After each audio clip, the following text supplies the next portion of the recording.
Bonjour à tous, nous sommes vendredi et comme chaque vendredi à midi, on se retrouve en live pendant une vingtaine de minutes pour parler d'une thématique en particulier.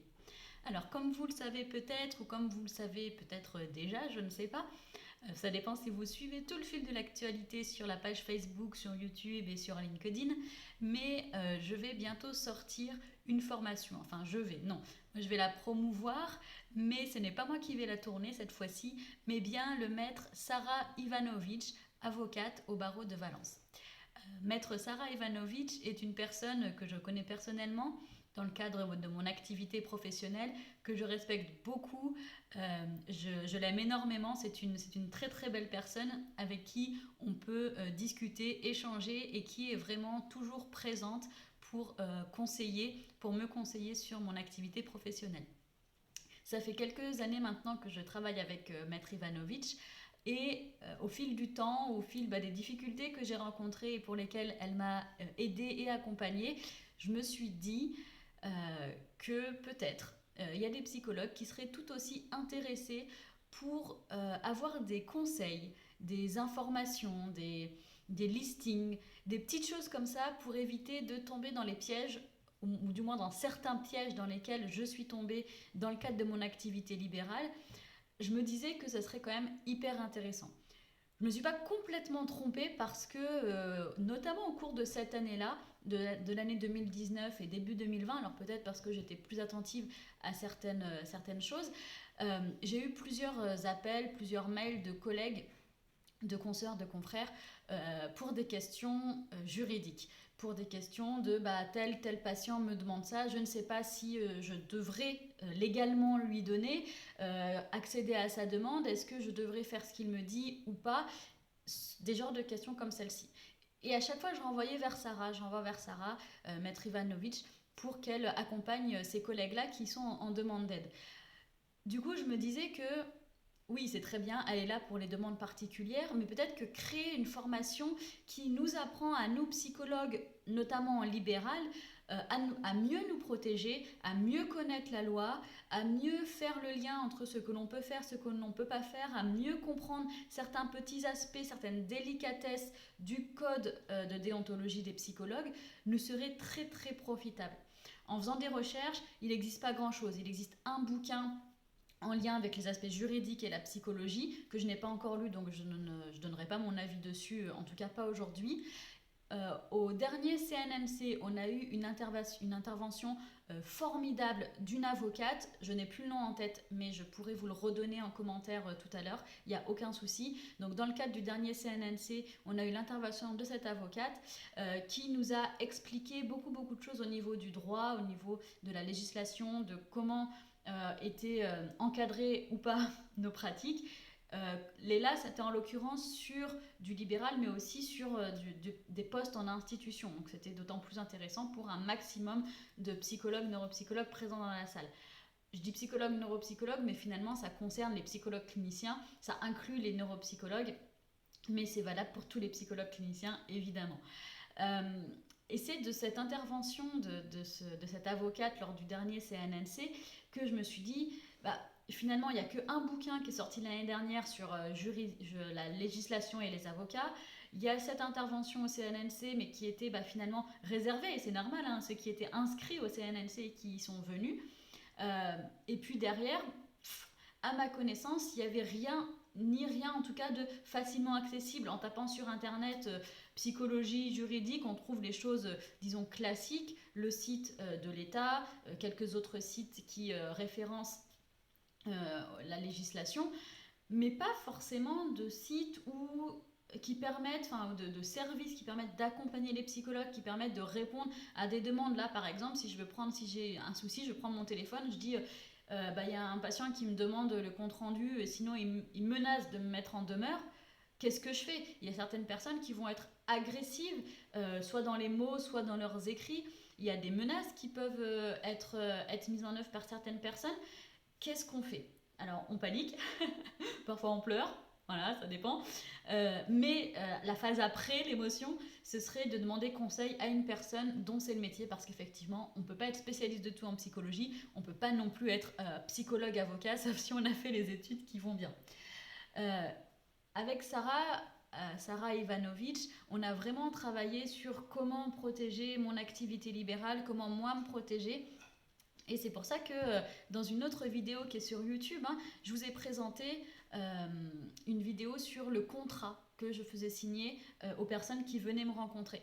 Et en fait, l'idée de faire une formation, parce que en fait, je veux en venir là depuis tout à l'heure, hein, de faire une formation par une avocate qui connaît le métier de psychologue, ou du moins une formation qui est écrite et dispensée en cohérence et en collaboration entre une avocate et une psychologue, ça me semblait vraiment une bonne idée. J'ai testé cette idée-là avec les abonnés du Genepsi Lab qui sont sur le groupe privé réservé aux abonnés du Genepsi Lab. Je leur ai soumis l'idée il y a quelques temps, en mars, je crois. Et c'est vrai que l'idée avait beaucoup de succès. J'avais demandé aussi des questions qu'ils auraient à poser à une avocate s'ils en avaient une entre guillemets sous la main. Et il y a tout un tas de questions qui sont ressorties de ces échanges et de cette annonce d'une formation avocat et psycho. Donc avec le maître Sarah Ivanovic, on a repris les questions, les commentaires qui ont été donnés par les abonnés du Genepsi Lab. Je vous rappelle que le Lab, c'est une plateforme de formation interactive, participative. Donc je demande avec Sébastien très souvent l'avis des abonnés via le groupe Facebook réservé aux abonnés. Donc j'ai repris les commentaires, les questions que les abonnés du Genepsi Lab aimeraient poser au maître Sarah Ivanovic, quelles sont les questions qui les taraudent, les questions pour lesquelles ils aimeraient des réponses, qu'est-ce qui les gêne au quotidien, qu'est-ce qu'ils aimeraient savoir au niveau de ça, hein, du droit et de la psychologie. Il y a beaucoup de choses qui sont ressorties, c'était génial. Et ensuite, avec le maître Sarah Ivanovic, on a pu voir un petit peu les demandes, elle avec son regard d'avocate, voir ce qui était possible. Et là, déjà, elle a créé 3 vidéos. La première vidéo va très bientôt sortir si ce n'est pas déjà fait. Je ne sais plus où j'en suis exactement si j'ai pas mon planning sous les yeux. Et donc il y a déjà 3 vidéos qui sont tournées et qui vont sortir là sur les 3 prochains mois. Ce qui signifie que si ça continue à plaire, parce que donc toutes les vidéos ont des thématiques différentes, il y a des études de situation concrètes, donc évidemment comme pour nous, ou du moins comme moi quand je le fais en webinaire, on anonymise tout ça. Hein. Donc elle fait pareil, elle anonymise des situations de psychologues qui lui sont parvenues, qu'elle a traitées, avec lesquelles elle a travaillé, elle anonymise tout ça et elle vous présente la situation. À l'instar de comme on pourrait le faire dans nos études de cas en psychologie, elle présente le cadre, en gros l'anamnèse, elle explique la problématique du client, donc de son client en tant qu'avocate, et ensuite elle explique la façon dont devrait réagir le psychologue. D'accord ? On ne prend pas en compte les émotions, là c'est avant, hein. Pleurer, déprimer c'est avant. C'est plutôt qu'est-ce qu'on devrait faire en tant que psychologue, donc quelle action on va mettre en œuvre, et qu'est-ce qu'elle en tant qu'avocate, elle a mis en œuvre, et ensuite elle explique aussi dans ses vidéos, en gros, pour ne pas en arriver là, qu'est-ce que l'on peut prévoir en amont pour éviter ces situations délicates et fort désagréables. Donc il y a vraiment tous ces axes-là, présentation d'une situation clinique, enfin je ne sais pas si on peut dire clinique chez les avocats, mais en tout cas présentation d'une situation concrète, explication de la réaction qu'il serait convenable d'avoir, explication de ce qu'une avocate, en l'occurrence elle, fait, et ensuite des préconisations qui pourraient être mises en œuvre avant d'avoir ce type de problème. Voilà. Alors non pas que ça va permettre d'avoir zéro problème, hein, c'est pas l'idée, il n'y a pas une garantie satisfait remboursé, mais en tout cas c'est se prémunir de ces types de communication, de contact, de relations avec des personnes qui nous consultent en cabinet, ou peut-être ça a été une demande aussi, elle traitera des particularités en institution, c'est aussi possible. Pour l'instant, elle est assez focalisée sur le libéral, notamment parce que c'est avec moi qu'elle travaille le plus en psychologue et que c'est moi qui lui propose de faire ces formations-là. Évidemment que ça va coller un petit peu à mon activité et qui est le libéral. Donc il y a ce type de vidéos-là, des vidéos qui sont très axées études de situation, bien réelles, anonymées. Il y aura aussi des vidéos, par exemple, sur le secret professionnel. Alors, je ne vous donne pas tous les détails parce que Vous allez le découvrir, on va même le découvrir ensemble. Mais en tout cas, toutes les thématiques des vidéos sont basées sur les commentaires et les questions qui ont été posées en amont par les abonnés du Genepsilab. Donc c'est pas genre des vidéos qu'elle va faire parce qu'il y a un truc qui nous pète et on a trop envie de traiter le sujet. Non, c'est toujours en lien avec les demandes que moi j'ai eues par mail, parce qu'il y a des personnes qui m'envoient des mails comme ça spontanément pour me dire ah bah tel sujet ce serait pas mal, moi j'ai eu telle problématique. Donc ça c'est très intéressant et ça me permet justement de pouvoir dispenser un contenu de vidéo qui est totalement en cohérence avec les demandes que vous avez. Et c'est aussi en cohérence avec quand j'ai fait le sondage un petit peu aux abonnés du Genepsilab là sur le groupe Facebook privé. Si vous aviez un avocat, qu'est-ce que vous aimeriez lui demander? Quelles sont les questions qui vous aideraient au niveau de la législation et des psychologues? Donc voilà, toutes les vidéos ont cette base-là, et cette base, c'est vos commentaires, vos questions, vos retours que vous m'avez fait pendant les différents webinaires, pendant les lives comme ceci, par des mails spontanés. Donc a priori, je pense qu'on ne va pas taper trop loin du compte avec le maître Sarah Ivanovic lorsque l'on va publier les vidéos. Alors, où vont être publiées ces vidéos? La toute première, pour vous montrer un petit peu de quoi il s'agit, va être publiée, disons, publiquement. Elle sera sur la chaîne YouTube et ça permettra que le plus grand nombre puisse voir un peu de quoi il s'agit, de comment ça se déroule, etc. Et ensuite, par contre, l'ensemble de la formation sera disponible uniquement sur le Genepsilab pour les abonnés. Donc ça, c'est aussi une grande nouvelle pour les abonnés du lab. Ils vont avoir accès à une nouvelle formation. Comme d'habitude, les vidéos sont mises régulièrement. Toute la formation n'est pas balancée sur le lab. Les vidéos sont mises régulièrement parce que ça nous permet de pas tourner une centaine de vidéos et se dire après oulala, mais en fait c'est pas du tout ce qu'on attendait de nous, on s'est planté, on a mal compris, ou alors ah c'est dommage, il y en a déjà des vidéos, on peut plus tourner, mais il y aurait un autre sujet qui serait intéressant. Ça nous permet vraiment de faire du cas par cas, temps par temps, c'est-à-dire que je sais pas moi, s'il y a une situation qui s'y prête, on peut sortir une vidéo en lien avec l'actualité récente, en lien avec des événements récents. Et donc on sort, comme pour les autres formations du lab, finalement, des vidéos régulièrement et pas tout en même temps. Ce qui permet aussi, c'est un petit peu finalement à la Netflix, quand il y a les séries qui sortent et que les épisodes arrivent régulièrement, mais sûrement. Donc voilà, à partir de là, tout bientôt, il y aura la nouvelle vidéo du maître Sarah Ivanovic qui va traiter, donc comme je vous l'ai dit, d'une étude de cas très très particulière, mais bien réelle. Donc si vous avez des questions par rapport à ça, ou des remarques, des commentaires, comme d'habitude, vous laissez un commentaire dans le chat là, sur Facebook ou sur YouTube, suivant la plateforme sur laquelle vous regardez.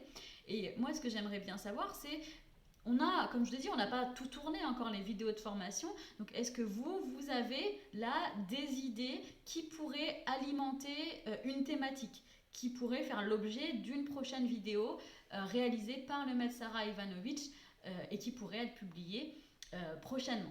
N'hésitez pas à me le dire, à nous le dire, pour que nous puissions être au plus proche de ce qui vous taraude au niveau de la législation et du droit. Alors, si je regarde juste rapidement, parce que là, j'ai le thème que d'une des vidéos, donc je vous avais dit qu'il y avait une vidéo sur le secret professionnel. Voilà, tout à fait. Et la seconde traitera de l'archivage et de la conservation des données personnelles. Alors là encore, c'est une grande question, mais elle sera traitée par le maître Sarah Ivanovic très prochainement. Ça fait partie des 3 premières vidéos qui vont sortir, l'archivage et la conservation des données. Par exemple, comment est-ce que vous faites si vous êtes dans la fonction publique, au milieu hospitalier, si vous êtes salarié, comment ça se passe? Est-ce que vous avez eu par exemple des recommandations de l'employeur? Si vous êtes en libéral, pareil, comment est-ce que vous faites? Est-ce que vous avez un broyeur? Comment est-ce que vous faites pour conserver les données si c'est sur l'ordinateur? Comment est-ce que vous vous prémunissez, non je sais pas si c'est le bon mot, vous sécurisez votre ordinateur s'il est relié à internet par rapport à quelqu'un qui pourrait hacker et rentrer dans l'ordinateur et télécharger toutes les données patients, ce qui pourrait être problématique si vous avez dans l'ordinateur avec un accès à internet tous les bilans que vous avez rédigés qui qui ne sont pas forcément anonymés, ces bilans, parce qu'a priori c'est rare qu'on envoie des bilans anonymés à part peut-être dans la recherche ou certains cas bien précis. comment est-ce que vous faites pour sécuriser votre ordinateur? Si vous utilisez des clouds, comment vous faites pour sécuriser l'accès aux données qui sont finalement enregistrées sur le nuage? Si vous avez des dossiers papier, ce qui est encore beaucoup le cas, hein, il y a notamment à cause des tests ou de certaines facilités pour chacun à prendre, éventuellement à prendre des notes à la main ou certaines préférences d'écriture. Comment vous faites? Où est-ce que vous gardez vos documents papier, vos dossiers? Dans un tiroir au bureau? Est-ce que vous avez un coffre-fort? Est-ce que vous détruisez chaque document, chaque anamnèse écrite après chaque entretien? Vous avez tout en tête? Est-ce que vous faites des photocopies? Ou est-ce que vous scannez les documents sur lesquels vous avez écrit, les questionnaires que les patients vous renvoient et qu'ils ont remplis, qui ne sont pas anonymés, où il y a leur nom, leur prénom, leur date de naissance? Comment est-ce que vous faites? Est-ce que vous les stockez dans un placard? Est-ce que vous les mettez dans un coffre-fort? Est-ce que vous les scannez? Vous les mettez sur votre ordinateur? Mais dans ce cas-là, comment est-ce que votre ordinateur qui a un accès à Internet est sécurisé par rapport à quelqu'un qui pourrait rentrer dans l'ordinateur? Je parlais de broyeuse tout à l'heure. Alors après, je ne vais pas aller dans des choses un petit peu trop,